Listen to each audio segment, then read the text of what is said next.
Halo, Assalamualaikum warahmatullahi wabarakatuh. Apa kabar semuanya? Senang sekali rasanya saya bisa kembali menyapa kalian semuanya.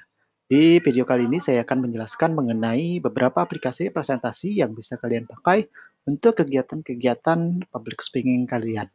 Seperti kita ketahui bahwa dalam slide presentasi tentu memiliki dampak yang sangat signifikan kepada audiens atau pendengar kita. It's your turn to speak. Seperti kita ketahui bahwa terdapat keterampilan-keterampilan penting yang perlu dikuasai atau dimiliki oleh seorang humas. Oleh karena itu, salah satunya adalah public speaking. Nah, maka dari itu, kita perlu memahami terlebih dahulu bagaimana bisa meningkatkan kepercayaan diri, kemudian juga bagaimana kita bisa menampilkan sebuah slide yang profesional tentunya. Namun, terdapat masalah tersendiri ketika, timbul pertanyaan pada diri kita, "Mengapa saya tidak percaya diri saat presentasi di depan orang-orang?"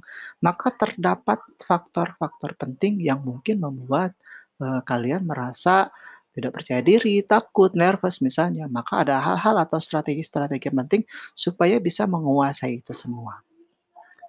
Ya, memang kalau misalnya, kita memulai atau belum terbiasa melakukan public speaking atau berbicara di depan umum, tentu akan merasa takut, namun lama-kelamaan juga nanti kita akan terbiasa. Nah, kemudian ada strategi penting bagaimana meningkatkan kepercayaan diri kaitannya dengan, melakukan presentasi ini.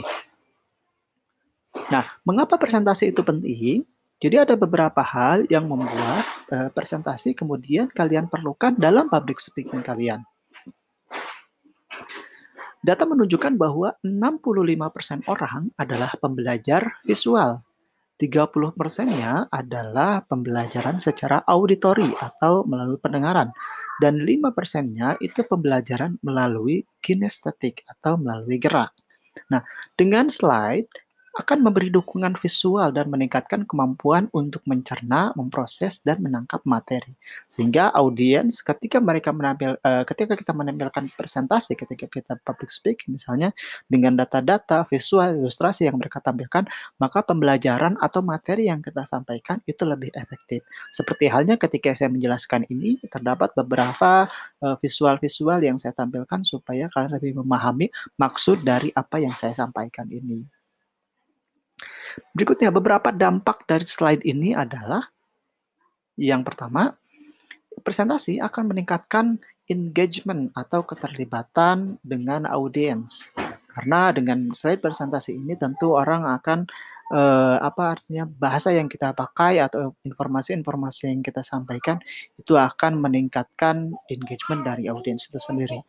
Berikutnya adalah gambar dan ilustrasi yang kita dapatkan dari audiens tentu akan menarik perhatiannya. Dari gambar, ilustrasi yang menarik, berwarna-warni, maka audiens tentu akan lebih memperhatikan apa yang kita sampaikan. Yang terakhir, dalam slide presentasi terdapat poin-poin, terdapat teks ringkasan yang akan membantu audiens mengikuti logika materi kita. Maka dari itu dengan ringkasan dan poin tersebut akan mempermudah mereka memahami logika materi, apalagi materi-materi yang sulit. Ya, karena ada yang nangis. Oke, yang mana yang terbaik? Jadi terdapat beberapa aplikasi-aplikasi yang paling terbaik. Yang pertama adalah Google Slide. Selanjutnya Microsoft PowerPoint, Prezi, Keynote, Visme, Extensio, sama Zoho Show. Jadi ini adalah beberapa daftar aplikasi-aplikasi presentasi yang bisa kalian gunakan atau bisa kalian pakai untuk membuat sebuah slide presentasi. Lalu, manakah yang paling terbaik yang bisa kalian pakai dari sekian aplikasi-aplikasi ini? Jelas bahwa baik itu Google Slide, kemudian juga Microsoft PowerPoint, ini menurut saya highly recommended untuk kalian pakai karena dari kedua aplikasi ini sangat populer dan mungkin kalian tidak sudah terbiasa menggunakannya. Maka dari itu dua aplikasi ini mungkin bisa menjadi rekomendasi. Nah, meskipun memang Google Slides ini yang paling sering saya gunakan dibandingkan dengan Microsoft PowerPoint. Nah, berikutnya ada beberapa aplikasi-aplikasi alternatif yang mungkin bisa kalian gunakan atau kalian pelajari selain dari Google Slide atau Microsoft PowerPoint. Maka yang mana yang akan kalian pilih? Mungkin setiap orang, memiliki perspektif beda-beda atau misalnya ada yang memilih Prezi atau aplikasi-aplikasi yang lain. Nah, yang paling menurut saya highly recommended untuk kalian pelajari itu adalah Visme. Kenapa Visme? Di dalam Visme terdapat beberapa template-template yang menarik, yang profesional, dan kalian tidak perlu pusing-pusing bagaimana desainnya, karena di Visme itu terdapat banyak sekali template yang bisa kalian gunakan.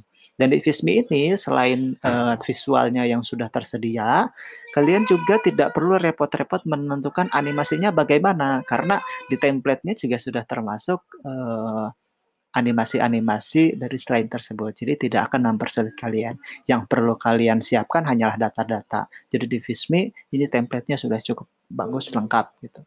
Nah, kalau bedanya dengan di Google Slide dan Microsoft PowerPoint itu biasanya animasi desain itu custom seperti itu. Jadi kita harus tentukan sendiri. Bagaimana membuat sebuah slide yang bagus? Memang kita bisa memilih tersendiri slide-slide yang kita bisa pakai atau platform yang kita gunakan. Namun perlu kalian pahami beberapa indikator-indikator ketika membuat slide presentasi. Yang pertama itu adalah mengatur posisi, warna, dan gaya. Selanjutnya, cantumkan hanya informasi-informasi yang diperlukan saja. Batasi informasi pada hal-hal penting. Jadi hanya hal-hal penting saja, informasi penting yang perlu kalian cantumkan. Selanjutnya, konten harus terbukti dan akurat. Berketahui bahwa dalam slide tentu ada data-data yang kemudian kalian tampilkan, maka itu harus terbukti dan harus akurat supaya orang-orang percaya dengan data-data tersebut. Gunakan warna yang kontras. Ketika kita misalnya menggunakan permainan-permainan warna, maka gunakan warna-warna kontras ketika menampilkan huruf, visual, kemudian juga latar belakang, itu harus terlihat kontras sehingga mudah dibaca dan dilihat. Tidak terlalu banyak slide. Berapa jumlah maksimum slide? Saya merekomendasikan bahwa jumlah slide yang bisa kalian presentasikan itu tidak lebih dari 10 slide. Karena kalau terlalu banyak slide juga mungkin akan membuat orang-orang bosan. Buat latar belakang tetap konsisten.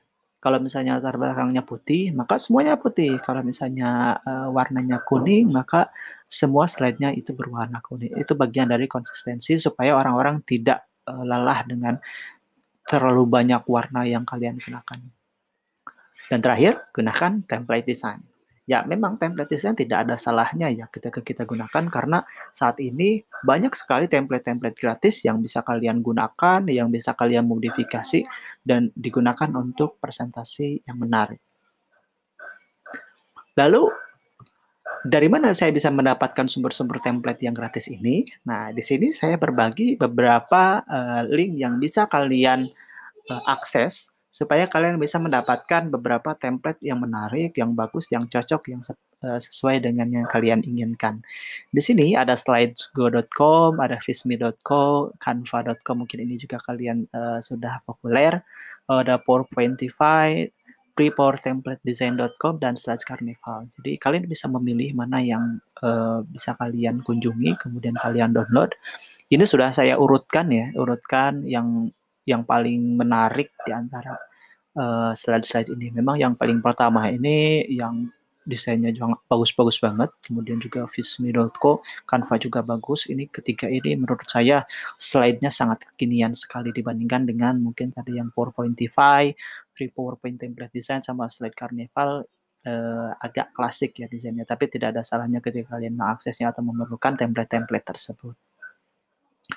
Nah, mungkin itu saja yang bisa saya sampaikan hari ini. Kurang lebihnya mohon maaf apabila ada pertanyaan.